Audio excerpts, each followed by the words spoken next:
We live in an age of skepticism. Scientific discoveries have helped us understand the way the world works. But what about the situations where there seems to be no explanation? Could they be the result of miracles? We asked some people on the streets to give us their take on the issue. The statistics will show that most people actually do believe in miracles. Do you believe in miracles? I absolutely believe in miracles. I've had numerous things happen in my life that I knew was God. Sometimes we aren't able to explain them, but sometimes we don't need an explanation for it. Just have faith. I guess in a way every day is a miracle that you're here, but I personally haven't seen anything, but I definitely do believe in them. Well, me personally, I've been hit by cars twice on my bicycle. Wow. I walked away from both of them with nothing broken. Yeah. Had to ask me this like 3 weeks ago, I'd probably said no. And I kind of believe in logic and science. Miracles are kind of like beauty. It's in the eye of the beholder.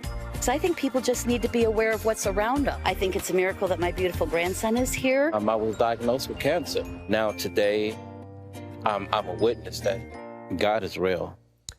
Well, I am thrilled to have Lee Strobel here with us to talk about his new book on miracles. Welcome to the show. Thanks. Great to be here. This book is fascinating to me right off the top when I started reading it, because here's a book on miracles. A lot of Christian books, right from the start, try and convince you of a specific purpose for the book. You really spend a lot of the beginning of the book talking about the doubts people have and almost creating a sense of, wow, I hadn't considered this before. Why do you take that kind of approach? Well, I think we ought not to be afraid of what skeptics say. And so I went to the most famous skeptic in America, the editor of Skeptic magazine, Dr. Michael Shermer, and I told him, I said, hey, give me your best case against miracles. And I spend the first 3 chapters in the book letting him have his say and saying, what is the strongest case you can build against God supernaturally intervening in the world? Because I don't think it's a very good case. And the rest of the book, I respond to his objections and then build the affirmative case to show there really is good evidence. You seem to, in your works, respect the atheist point of view. You come from that background. Tell us about that. I was an atheist for much of my life. My background's in journalism and law. So you can imagine, put those 2 things together, what kind of a jerk skeptic that you get. But I was an atheist, so I understand where they're coming from. I understand the mindset. I understand the experiences that can lead to that, because it's rarely just about the intellectual objections. Often there's a moral issue involved. Often there's a psychological issue involved, and so forth. So I try to empathize with them and understand them. You did research for this book also. What do Americans think? Many believe in miracles. By far, 67% believe that God can still do miracles today. Only 15% say he can't.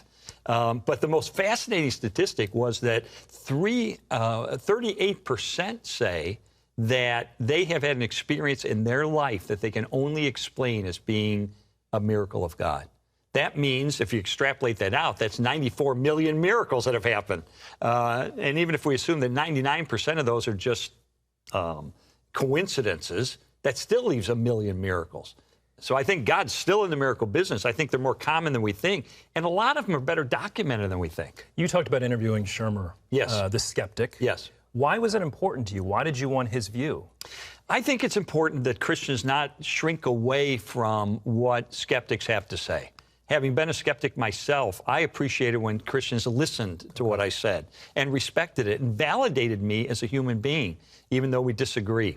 And so I thought it was important that we present their case, and I actually let him read it before I put it in the book. I wanted him to say, yes, that's exactly what I think, that's exactly accurate, because we don't need to fear it. There are good answers to the objections that skeptics raise. Are many people skeptical because they feel like the miracles of Jesus cannot be proven? Does that come up? Yeah, I think they will say, well, let me speak as a Christian. Yeah. I became a Christian because I spent 2 years investigating the historical evidence for the miracle of the resurrection. Became convinced that Jesus not only claimed to be the Son of God, but he backed up that claim by rising from the dead. So it was a miracle that brought me into the faith. You had seen a change in your wife, right? And you said, wow, he has done, something's happened in her life. God was doing something undeniable in her life that drew me toward the faith. And your intellectual pursuit still convinced you of the divinity of Christ. It did. And it convinced me that looking at the New Testament, that the Gospels report accurately what actually took place when Jesus performed miracles. If you notice, the opponents of Jesus never dispute that he did miracles. They just get mad at him for doing them on the Sabbath. So everybody's kind of agreeing that he did miracles. But where my skepticism kicked in again was, is God still active? Is he still doing miracles? Because I'll see something on television or an event or whatever, and someone claims a miracle has happened, and I go, okay, maybe, but how do I know? What's the documentation? What's the evidence? I just tend to be an evidential person. Well, 2 years I spent investigating for my book, and you know what? There are cases where it is inexplicable how a person, for instance, was healed of a life-threatening disease can only be explained as being a miracle of God. It's well documented. There are eyewitnesses, there are doctor testimonies, there are medical records, and so forth. Is this what you meant a few minutes ago when you said the case against miracles falls short? It does. It does. And I think a lot of skeptics will immediately cite David Hume, who lived in the 1700s. He was a skeptic, and he had a famous argument against miracles. But he's been totally refuted today. In fact, Oxford University just published a book by a non-Christian philosopher with the title Hume's Abject Failure. So, I mean, he's not considered credible anymore, but a lot of skeptics will raise him. I'll give you the example. Hume said that miracles are a violation of the laws of nature, and you can't violate the laws of nature. Well, he's wrong. If I take an apple and drop it, the law of gravity says it's going to hit the floor. But if I take an apple and drop it and you reach in and grab it before it hits the ground, you're not violating the laws of nature or the law of gravity. You're just intervening. And certainly if there's evidence that God created the universe, and I have 2 chapters from a PhD physicist pointing to the scientific evidence for a supernatural creator. If God created the universe, then it's child's play for him to reach in and create, for instance, a virgin birth or walking on water or something like that. There's another side to this miracle subject. I mean, there's a number of folks upstairs passing your book around. They love it. However, they've also said, I've been a Christ follower a number of years. I prayed for a miracle for someone I dearly love. Yeah. It didn't happen. Yes. And dealing with that heartache, the doubt it creates, how do we approach that topic? I could not write a book on this topic without dealing with that question. My wife has a chronic medical condition that has her in pain every single day for 20 years. There is no cure. She will be in pain every day for the rest of her life unless God intervenes and does a miracle. He hasn't. And so I knew from personal experience, I have to address that issue. So I went to a man with a PhD in philosophy who can give every rational reason why God doesn't always do miracles in our lives. But his wife is dying prematurely of a brain disease. And now he understands the emotional side of that. And this interview I did with him, his name is Dr. Douglas Grote of Denver Seminary, is the most profound interview I ever conducted. Wisdom just dripped from his lips as he talked about this issue. And we could talk the rest of the hour on that topic. I'll give you a couple quick things to consider about that. Number one, God is sovereign.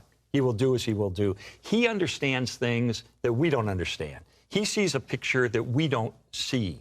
I asked Douglas Grote, I said, if you were God, would you heal your wife right now? He said, no. I said, why not? He said, Lee, if I were God, I would have God's knowledge, wisdom, perfection, omnibenevolence. I would do exactly what God is doing right now. He is not healing my wife. Why? I cannot tell you, but God has his reasons. And it's a mistake to think we would do things differently. Besides which, you look at the New Testament, healings were not automatic in Jesus' day. Jesus didn't do many miracles in Nazareth. The disciples were given the authority to heal in Matthew 10, and in Matthew 17, they can't heal an epileptic boy.